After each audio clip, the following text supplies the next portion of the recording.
Hello friends, today we will discuss about chiller safety. Chiller की क्या क्या safety होती हैं उसके बारे में आज हम स्टडी करने वाले हैं। मेनली जो जो कि आप स्क्रीन पे देख पा रहे हैं, चिल्लर की जो मेन सेफ्टी हैं वो कौन कौन सी हैं उसके बारे में आप स्टडी करेंगे। इसकी जो सेफ्टी होती है, वाटर साइड सेफ्टी होगी, कंडेंसर सेफ्टी होगी, एवापोरेटर सेफ्टी होगी एंड कंप्रेसर सेफ्टी होगी। इनके अंदर जो सेफ्टीज आती हैं, जैसे चिल्ड वाटर फ्लो स्विच आ गया। चिल्ड वाटर फ्लो स्विच का क्या काम होता है कि जैसे अपन चिल्ड वाटर अपना जो कंप्रेस इससे चिल्लर से जो चिल्ड वाटर जा रहा है उसके अंदर एक फ्लो स्विच लगा होता है कि अगर मान लीजिए कि इसका चिल्ड वाटर रन नहीं कर रहा और अपना जो है चिल्लर चालू है, तो उस ड्यूरेशन में क्या करेगा कि ये चिल्लर को ट्रिपिंग करा देगा। ये सेंस करेगा कि जो चिल्ड वाटर लाइन में आ रहा है कि नहीं आ रहा है। तो ये एक तरह से बहुत अच्छी सेफ्टी है। उसमें क्या करता है कि ये अपने चिल्लर को ट्रिपिंग करा देगा। एक एंटी फ्रीज जो सेफ्टी आती है, एंटी फ्रीज सेफ्टी का क्या काम होता है कि जो चिल्लर है, चिल्लर जैसे अपना चिल्लर का सेट पॉइंट 7 डिग्री सेल्सियस है। 7 डिग्री सेल्सियस से जो अपना ये एंटी फ्रीज जो इसके अंदर सेफ्टी लगी होती है उसके अंदर क्या होता है कि 2 डिग्री से नीचे जाते ही क्या होता है, इसमें आइस जमने लगे। अगर ट्यूब ट्यूब के अंदर टेम्परेचर मान लीजिए हमने 7 किया और वो फेल हो गया और जो टेम्परेचर है वो नीचे जाता जा रहा है, तो उसमें क्या होता है, इससे जो एंटी फ्रीज होता है उसमें 6 डिग्री से नीचे सेट कर दिया जाता है कि अगर 6 डिग्री से नीचे टेम्परेचर जाता है तो ये चिल्लर को ट्रिपिंग करा देगा। तो ये होता है एंटी फ्रीज सेफ्टी। दूसरा होता है हाई प्रेशर स्विच।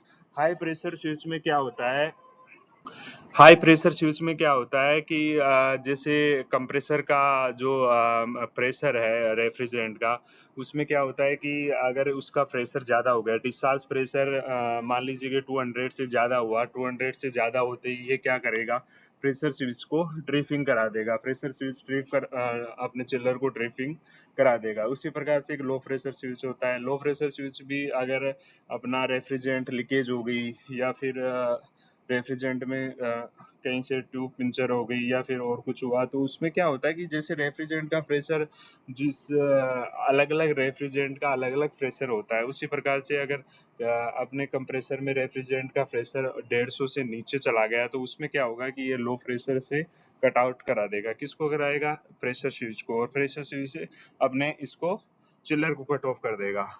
और उसके अलावा जो मेनली जो सेफ्टी होती है सिंगल फेस प्रिवेंटर, कि मान लीजिए आप 3 फेस से अपना ये चिल्लर ऑपरेट हो रहा है और उसमें अपना जो 3 फेस है, एक फेस मिसिंग हो गया, तो उस ड्यूरेशन में अपना चिल्लर का डैमेज होने का चांसेस बनते हैं। तो उसके लिए हमें इसमें क्या होता है कि सिंगल फेस प्रिवेंटर लगा देते हैं। सिंगल फेस प्रिवेंटर एक अच्छी सेफ्टी है कि इसको बिना किसी नुकसान के रन करता है। दूसरा एक प्रेशर रिलीफ वाल्व। अगर इसके अंदर जो अपना रेफ्रिजरेंट है उसमें बबल्स हुए और उसमें एयर बन गई, उस ड्यूरेशन में क्या होता है कि उसको रिलीज करने के लिए एक प्रेशर रिलीफ वाल्व लगा होता है, जिससे क्या होता है जो वो गैस होती है वो रिलीज हो जाती है। उसके अलावा एक होता है फेस रिवर्सल रिले। मतलब इसके अंदर अगर आपके 3 फेस आ रहे हैं, वो RYB की जगह YBR ऐसे आएंगे, तो उस ड्यूरेशन में क्या होता है कि ये इसको सेंस कर लेता है कि ये जो आपके 3 फेस आ रहे हैं वो इक्वल में नहीं आ रहे और ये चिल्लर को कमांड नहीं देता। दूसरा आता है अंडर वोल्टेज रिले। मान लीजिए कि जो अपना 3 फेस है उसका जो सेट पॉइंट है वो सेट कर दिया जाता है कि जैसे ये 400 से बिलो अगर अपना वोल्टेज आएगा तो ये अपने चिल्लर को रन नहीं करेगा और चिल्लर को किसी भी प्रकार की डैमेज से बचा के रखेगा।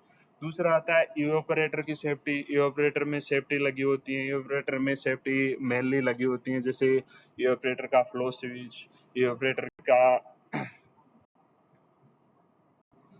इवेपोरेटर में फ्लो स्विच लगे होती हैं, कंप्रेसर सेफ्टी होती है।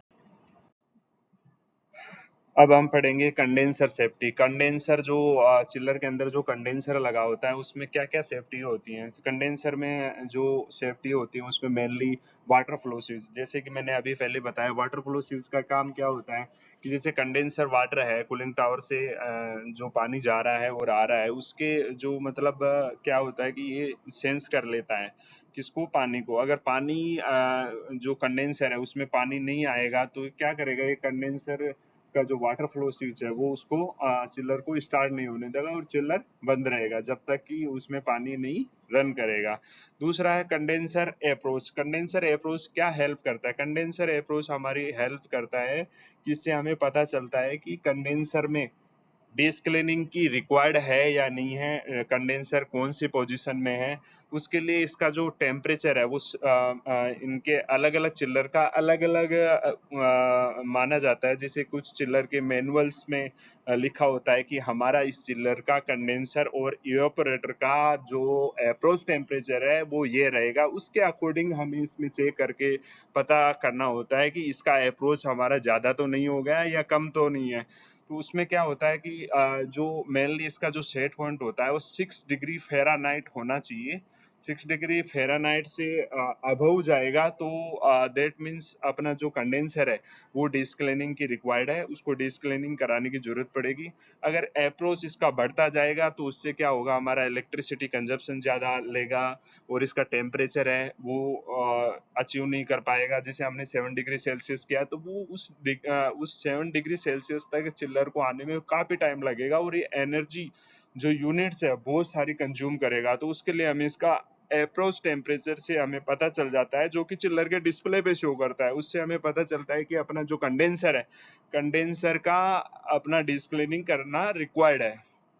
दूसरा अपन देखते हैं pressure relieve valve. Pressure relieve valve का काम क्या होता है कि मान लीजिए कंडेंसर की जो लाइन है उसके अंदर एयर आ गई, तो उस ड्यूरेशन में क्या करता है, इसकी एयर को ये रिलीज कर देता है।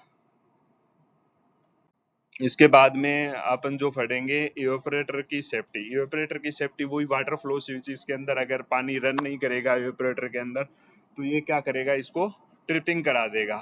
ट्रिपिंग कराएगा किसको? चिल्लर को। चिल्लर जब तक नहीं चलेगा जब तक कि इवेपोरेटर के अंदर चिल्ड वाटर रन नहीं करेगा।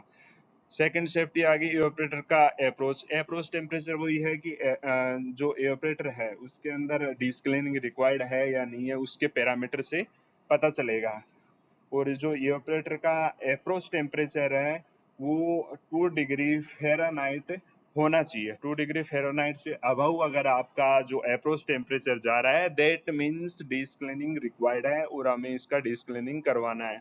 अगर डिस्क्लेनिंग नहीं करवाएंगे तो उसमें अपनी ट्यूब पंचर हो सकती हैं और बहुत सारे नुकसान हो सकते हैं और वो डिसएडवांटेज ज़्यादा होंगे। उसमें अपना यूनिट्स कंज्यूम होगी, बहुत सारा अपना इलेक्ट्रिसिटी का काफ़ी उसमें नुकसान होने वाला है, टेम्परेचर अचीव नहीं कर पाएगा। तो उसमें समय पे अपना क्या होता है, चिल्लर का डिस्क्लेनिंग करना नेसेसरी होता है। अभी आगे हम पढ़ेंगे compressor switch, compressor safety. Compressor safety के अंदर लो प्रेशर स्विच आ गया, हाई प्रेशर स्विच आ गया, low oil level. Low pressure switch में क्या होता है कि जो कंप्रेसर है उसका जो प्रेशर है वो अगर लो हो जाएगा तो ये इसको ट्रिपिंग करा देगा। हाई प्रेशर स्विच में इसका जो प्रेशर है वो हाई होते ही इसको ट्रिपिंग करा देगा। मतलब 200 से डिस्चार्ज प्रेशर अगर ज़्यादा जाएगा तो ये कंप्रेसर को ट्रिपिंग करा देगा और लो प्रेशर में 150 से नीचे जाने के ऊपर ये कंप्रेसर को ट्रिपिंग दे देगा। लो ऑयल लेवल में क्या होता है कि अगर चिल्लर में ऑयल कम हो गया तो वो चिल्लर को स्टार्ट नहीं करेगा। उससे हमारा कंप्रेसर में एक तरह से सेफ्टी है कि कंप्रेसर डैमेज नहीं होगा। कंप्रेसर को अगर बिना ऑयल के चलेगा तो उसमें बहुत सारे नुकसान हो सकते हैं। उसके लिए हमें एक लो ऑयल लेवल स्विच इसमें लगा होता है। Thank you so much for watching videos. Please like and subscribe my the video for next technical new videos. Thank you so much.